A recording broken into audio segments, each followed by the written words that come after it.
introduction, and Okay. then we'll get started. So, my name is Morgan Young. I am interviewing Mike Lindberg for the City of Portland Oral History Program. It is July 25th, 2022, and we are in the Portland Archives and Record Center in downtown Portland. Good morning. Okay, good morning. Are you going to use the outline, by the way, that the questions that I came in terms of the sequence? Yes. Okay. So Okay. we won't deviate from that unless you start talking about something, then we want Okay. to kind of follow that. Okay. So let's start with your early life. Just tell me about growing up in Astoria. Well, the first thing I remember about growing up in Astoria is that I basically had a stepfather, and I found out when I was age 18 that there was a natural father that I really didn't know about.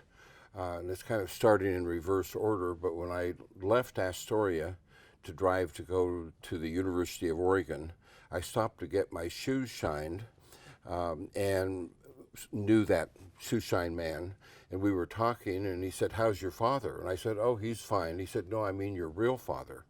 So when I was 18, I found out that my real father's name was Henry Mackey, who was Finnish, and not Eugene E. Lindberg, who was Swedish, who I'd been living with. So I drove back home and talked to my mom about it, and she said, "Oh, we told you when you were about 2 years old that you'd been adopted." So that was all, fine. I was kind of jarred, and so it led to really a story that was part of my life is when I went to the university and on, and that was, who is my natural father? So my mom wouldn't tell me his real name, and I talked to other relatives and realized that my mom had probably been married for a year or two, and then she'd got divorced and remarried. So when I was 32 years old, I received a collect call when I worked for Bell Telephone.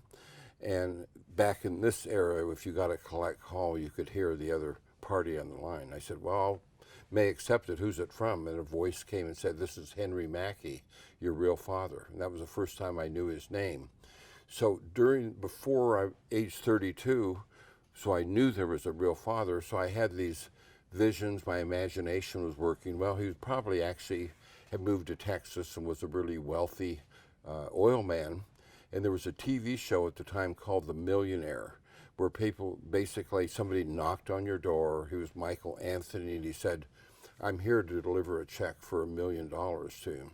But as I found out from the call that came from Henry Mackey, he said, "Actually, I just got a job as a part-time janitor in Salem, Oregon, but I realize I have grandchildren and I'd like to come up and meet them."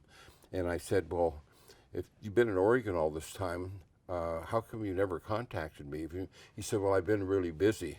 And I said, "Oh, gosh, what's been going on?" He said, "Well, I go out every Saturday night to the Grange. I love to dance and a variety of things." But the end of the story was I did reconnect with him. He did take a Greyhound bus to Portland, met me for the first time that I was aware, and I introduced him to his grandchildren. So that was a way sort of introducing to what life was like in Astoria. This was a place where I remember just a vast array of relatives that I was really close to, aunts and uncles. And I was born in 1941, and my stepfather joined the Seabees to go World War II, and he was going to be, his first job was in Richmond, Virginia. And so I remember getting on a train when I was very young with him and with my mom and going all the way from Astoria to the east coast. But it didn't work out too well for really all living there. So at some point in time I got back to Astoria, and I lived with a variety of aunts and uncles during World War II. And going way back World War II, what do you remember? Actually, the north coast of Oregon was a place that they thought maybe the Japanese would attack. In fact, there were some shells that landed at Fort Stevens, and so you had blackout curtains every night. And then when I was really young, I remember the old-fashioned stand-up wooden radio where you'd listen to what was going on, speeches from Franklin Roosevelt and Eleanor Roosevelt during World War II.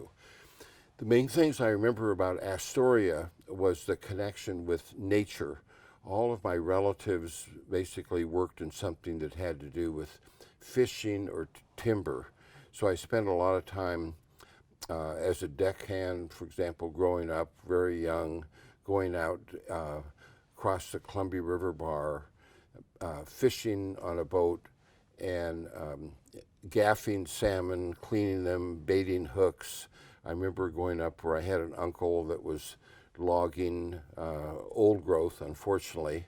But it really toughened you up. And a lot of my relatives were Finnish, and there was a saying called got sisu, S-I-S-U, which meant that you could overcome any adversity through your stubbornness and hard work and persistence.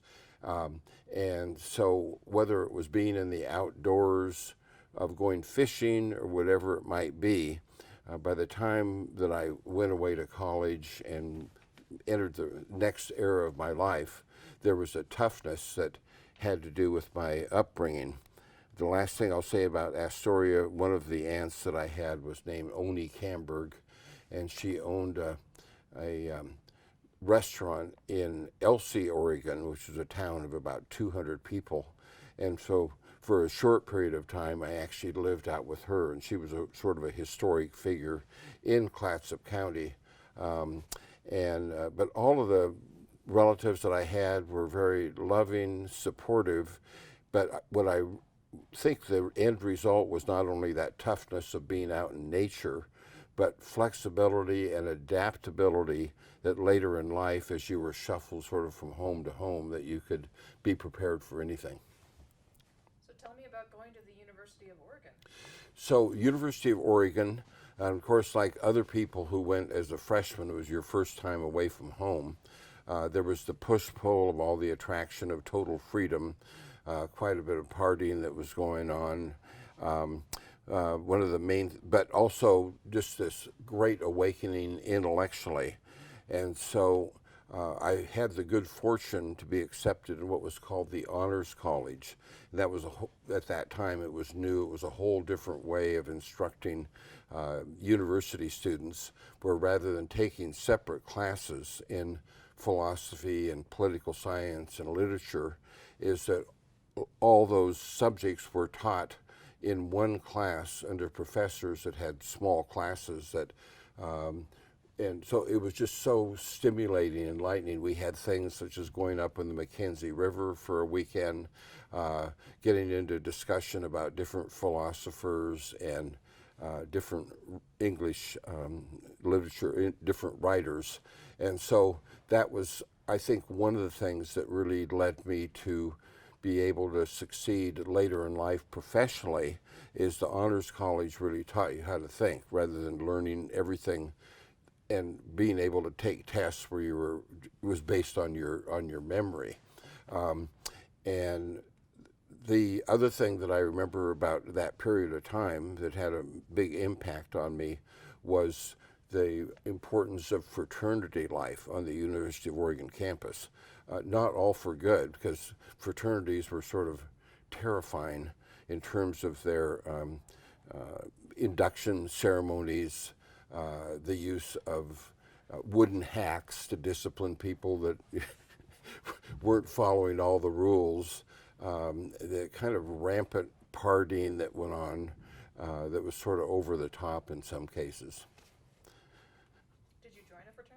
So I joined a fraternity called Theta Chi, and interesting, so that was way back in first part of 1960, and the people that were in that fraternity in my class actually have stayed in contact for what would be like 62 years, and are even having a reunion. But so there was, I was president of the class in the fraternity, and the people that were there, these lifelong friendships developed, people that helped me in my political campaigns later. It was quite an accomplished group that basically went on to become vice president of the university that were world-class Olympic athletes, people on the football team. Um, so, yes, those are just wonderful memories of the relationships, but living in a fraternity itself was close to what would be like Animal House, the movie, where there was basically, you know, things, I won't even go into the detail about it, but like it was just kind of a unpleasant environment in many ways. So in the University of Oregon, there were two parts to what was happening with me. The first was that I was getting close to straight A's when I was there, because I had the good fortune, probably with the way I was born, to have a photographic memory at that time. So when I'd take tests, for example, there was a book that I'd read in literature. Somebody'd say, well, tell us the story of that book or your interpretation. I was even able to say of that novel, I remember on page 343 that it said a certain thing, and here's what my interpretation is. So I was doing really well academically, but at the same time there was this other pull toward different pranks that I was involved with the university, and that resulted when I was a sophomore or junior of invasion of a sorority where somebody thought it'd be really funny to remove all of the furniture from the sorority at 4 in the morning, so when everybody got up that they would, say, oh my gosh, what happened to our furniture? Well, that really is kind of insane. It isn't very humorous, but that resulted in being suspended from school, and the dean of students said you either have to go in the Army or work for 6 months, and then you might be readmitted to the University of Oregon.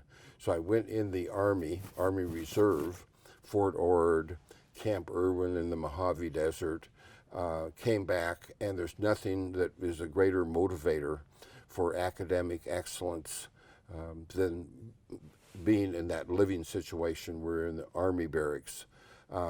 So when I got back, and again, it was straight A's from the time, and I had just extremely good relationships and personal relationships with certain professors that made a difference the rest of my life.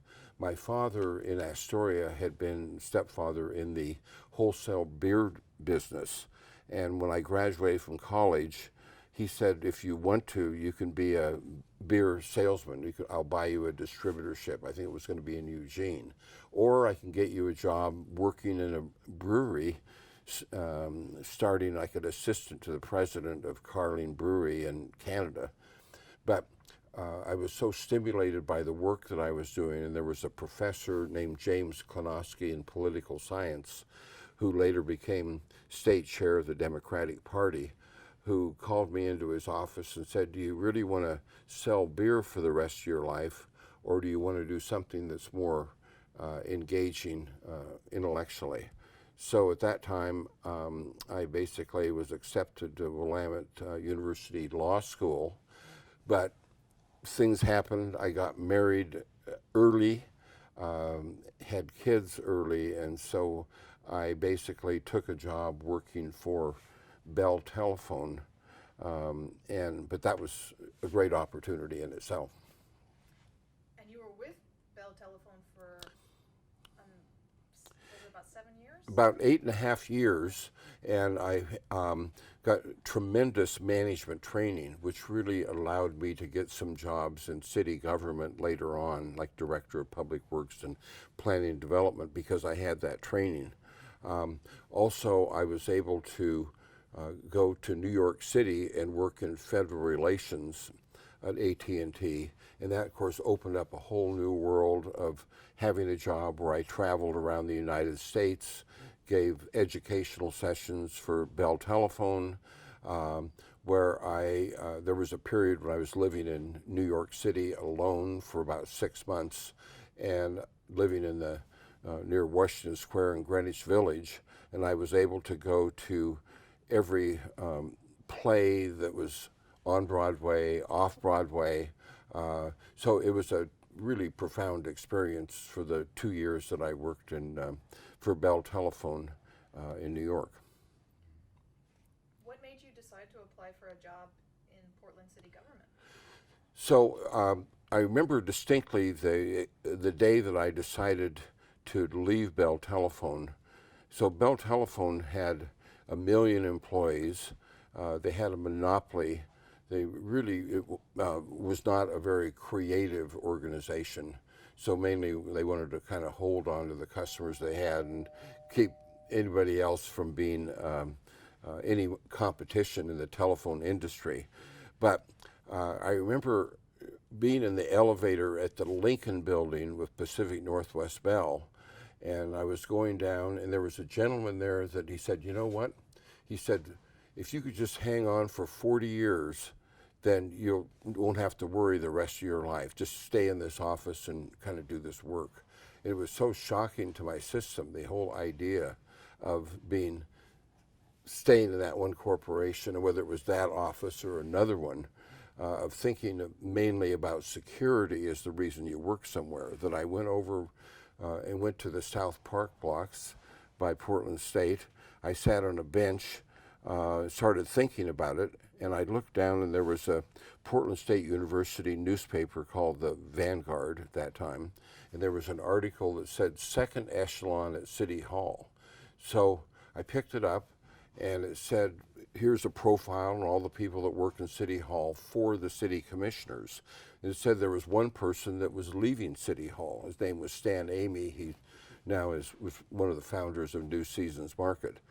So I said, wow, that would be an interesting job. And I walked from the South Park blocks over to City Hall into that commissioner's office, who was Lloyd Anderson, and said I would be interested in that, and got the job almost immediately and made a change to city government, which I thought offered so much opportunity in terms of really being able to make a difference and live life with a sense of purpose that was really intellectually stimulating. So talk to me a bit about working for Commissioner Anderson, and you also worked for Commissioner Connie McCready, didn't you? Right. I started off as an assistant to Commissioner Lloyd Anderson, and you're just kind of going from the corporate world, and all of a sudden you're in the public arena and in City Hall. And so I was able to work for a person that turned out to be a mentor, a close friend, really close friend, became very good friends with his family, Pauline Anderson, who became a county commissioner, as one of the great feminist leaders in this part of the state. And I, kind of an aside, but I ended up becoming so close with that family that I learned a lot about whitewater rafting down different rivers, and that relationship and that friendship went on forever. So anyway, as an assistant to him for the next couple of years, I felt I was like really in the midst of all these exciting things that were happening in the city, and that's the time that Harbor Drive was closed and Waterfront Park was created, and there was a new mayor, Neil Goldschmidt, came in at the same time that I started with the city. Then after about 2 years into that, Lloyd Anderson got a job offer to be the executive director of the Port of Portland. So that all was going to come to an end, but before he left, he basically said, well, I'll arrange for you a job in city government over in the Department of Public Works, like Assistant Public Works Director. So that led to the next era, and it taught me a lot about how life can change just basically due to some circumstance of somebody you might run into. So having gone to the University of Oregon, one of the people that I knew there was Neil Goldschmidt, who later was mayor of Portland when I was in City Hall, and later went on to be governor and secretary of transportation for Jimmy Carter. So I ran into him at a reunion at the University of Oregon, and he said to me, pulled me aside, he said, how would you like to be director of public works of the city? And I said, well, it sounds like a really great job, but I'm not an engineer. I don't have any background in that area. He said, that's not a problem. You've had some great training at Bell Telephone, so I'll take care of it. So the next thing I knew, I went from a tiny little office, and he had a position created of Director of Public Works, which oversaw 1,000 people in city government in sewers and streets and solid waste and garbage and street lighting and a whole variety of different things. And I had an office that was about 80 feet long and 20 feet wide, and at a pretty young age, I think I was about 28 or 30 at that time.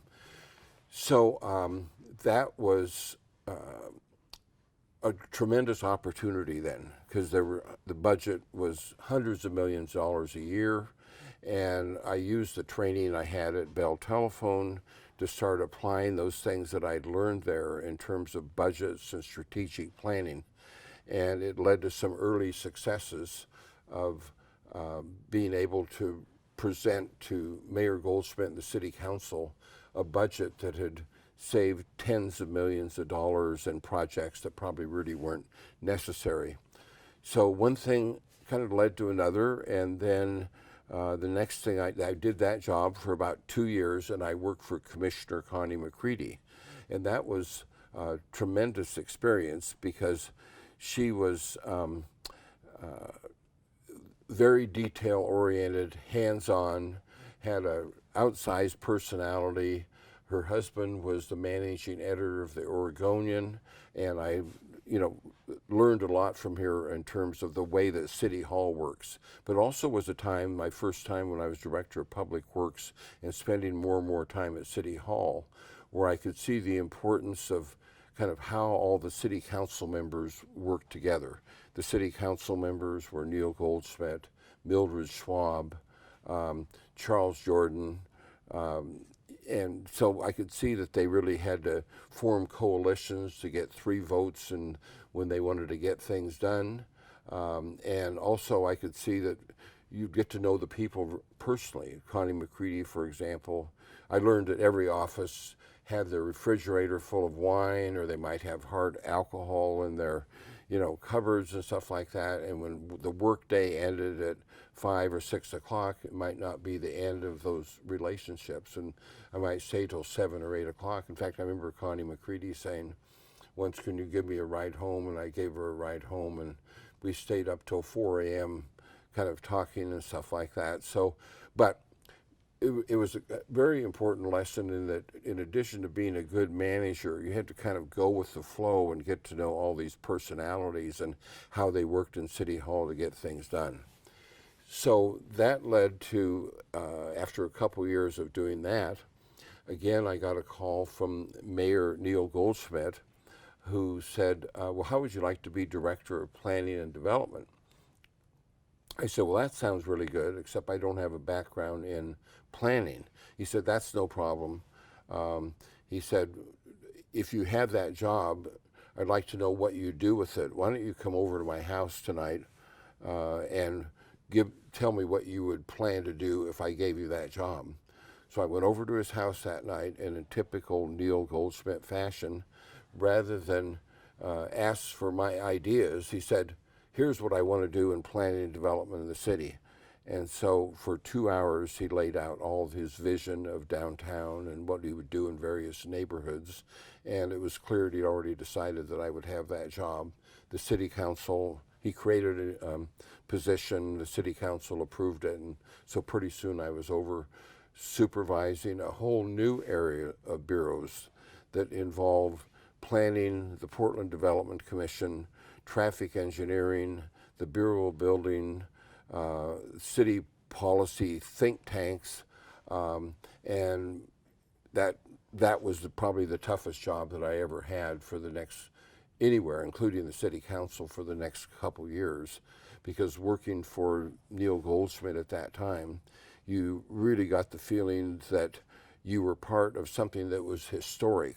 You were on the crest of the wave of all the innovative thinking that was happening for urban areas throughout the entire United States. I'm going to get a drink of water for a second.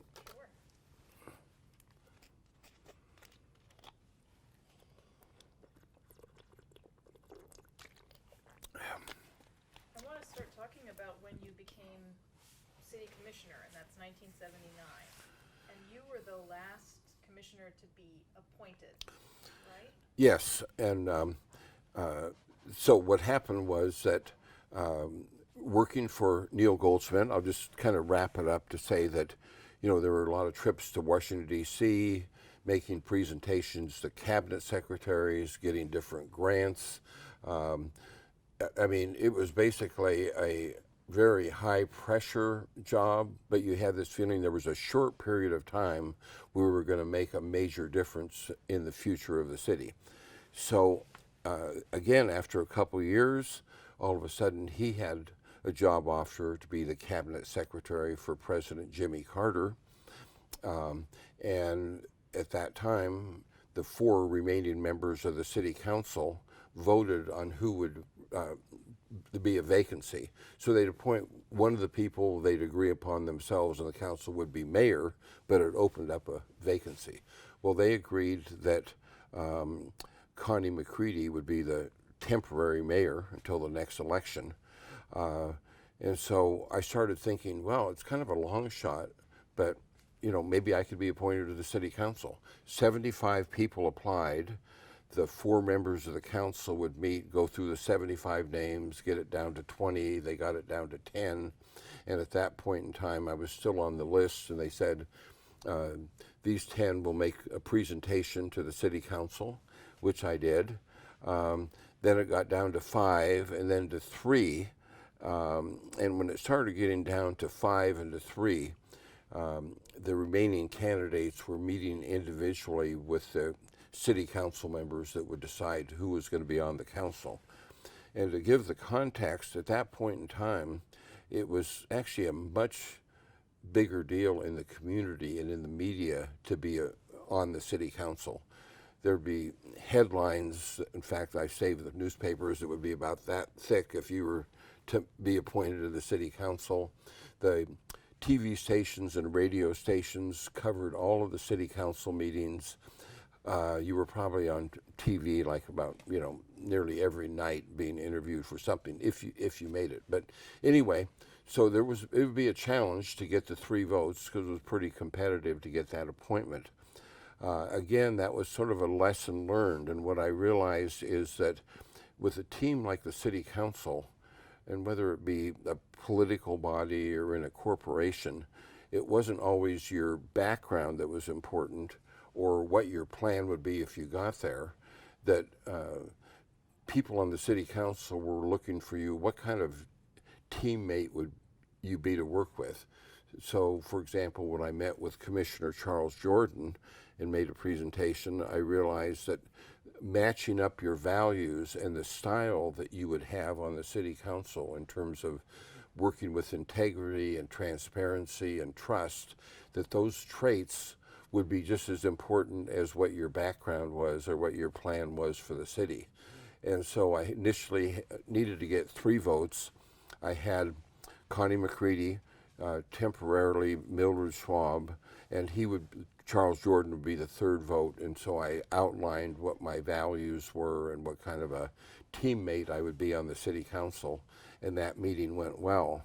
Then at the last minute, Commissioner Mildred Schwab decided that she wouldn't support me unless I had the blessing of the statewide labor organizations who were meeting in 24 hours in Coos Bay, Oregon. She said, if you can figure out a way that we could fly down there, then, and they give the blessing, then I'll continue with my support for you. I knew a person that worked for the city that had access to an airplane and was a pilot, and he flew Mildred and I down to Coos Bay. I met with the labor leaders. They gave their blessing. So we flew back, and the next day the Oregonian newspaper also endorsed me for that vacancy. So then the deal was done at that point. So in late September of 1979, they had the final vote and the swearing-in ceremony. And I have a lot of pictures of my kids there and all the friends that we had. And so it was, a major point in my life in terms of a change in what I would do. Can you outline for me the role of the council or a general overview of Portland city government structure for someone not from this area? So there's a lot of publicity about it right now because there's so much consideration about changing the form of government. So it was the only large city in the nation that ended up sticking with the commission form of government, where the mayor and 4 commissioners are elected citywide, but they also have administrative duties that are so of all the bureaus in the city and the hundreds of $1 million in the budget, which of course the city budget is now up to $6.2 billion. And there were, I think at that time, about 5,000 employees, and there's now about 7,500. So it meant that a city commissioner ideally would have a management background to be able to supervise not only your own staff, which might include 8 or 10 people, but to supervise this vast bureaucracy. So what would a city commissioner do? Well, the city commissioner the assignments were made by the mayor, and they still are today. So you might be in charge of police or fire or emergency services or parks and recreation or arts and culture or environmental services, the sewage system or street maintenance. So the form of government is very, unusual. Did you ever have such a thing as a typical day or a typical work week as a commissioner? I would say it was a typical work week, and first of all, I'd say probably at that time, they were kind of like the glory days for the city of Portland in a way. We were recognized nationally as a well-managed city. We had a AAA bond rating. We were, during that time, considered the first city, because this is what was happening in our region, the state too, to have an urban growth boundary, to have really good city planning, to have detailed urban design, to have a downtown program. We were the first city in the nation to have form an energy office, to have a detailed plan to how to deal with climate change. We were in the top 3 in terms of promoting alternative transportation, bicycling. We were the first city in the nation to have a light rail system that was great. So in the setting, and also we had a nationally recognized system of citizen involvement with about 95 different neighborhood associations, which were very, very active. So a typical day, I would say a typical week really for a city council member at that time would be probably to work about 50 to 60 hours, because there were only 5 elected officials, and all the citizens were, calling and writing letters about their different needs and problems, and it was going out to neighborhood associations 2 or 3 nights a week. And in addition to sitting in city council meetings on Wednesday morning, Wednesday afternoon, Thursday, we had informal meetings on Tuesday, and you had probably 100 appointment requests a week from various groups to come in and lobby you or meet about different issues. And then you were managing the city bureaus. At the same time, you were having invitations every night to go out to various banquets and meetings of all the constituencies. So there was if it was the annual meeting of basic rights, the gay and lesbian community, the Oregon Women's Political Caucus, the League of Environmental Voters. So there was meeting with all these constituencies, going to all their banquets and supporting them.